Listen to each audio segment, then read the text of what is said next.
Iran, Trump se dit « ouvert à un nouvel accord nucléaire ». Donald Trump s'est dit lundi « ouvert à un nouvel accord nucléaire avec le régime iranien », tout en confirmant le rétablissement de sanctions économiques contre Téhéran, qu'il accuse de déstabiliser le Proche-Orient. Au moment où nous maintenons notre pression économique maximum sur le régime iranien, je reste ouvert à un accord plus global qui concernerait l'ensemble de ses activités néfastes, y compris son programme balistique et son soutien au terrorisme, indique le président américain dans un communiqué. Ce texte est publié à quelques heures du retour de sanctions économiques décidées après le retrait unilatéral de son pays de l'accord historique sur le nucléaire conclu en 2015 entre l'Iran et les grandes puissances. La première vague de sanctions américaines, qui prend effet mardi à 4h01 GMT, comprendra des blocages sur les transactions financières et les importations de matières premières, ainsi que des mesures pénalisantes sur les achats dans le secteur automobile et l'aviation commerciale.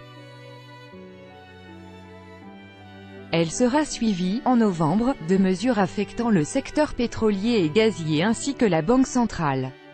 Ces mesures intensifient la pression sur Téhéran pour qu'il change de comportement, dit M. Trump, qui n'a cessé de critiquer l'accord depuis son arrivée au pouvoir, adoptant une attitude très hostile envers l'Iran.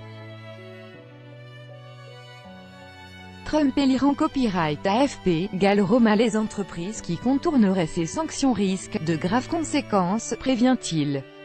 Toutefois, la semaine dernière, le président américain a créé la surprise en affirmant être prêt à rencontrer les dirigeants iraniens, quand ils veulent, une ouverture qui a laissé le régime iranien de marbre. Est-ce que vous pensez que cette personne, Trump, est une personne avec laquelle on peut négocier? Ou est-ce qu'il ne fait que faire l'intéressant, a répondu le chef de la diplomatie iranienne Mohammad Javad Zarif. Tout droit de reproduction et de représentation réservé. Copyright 2018, Agence France Presse.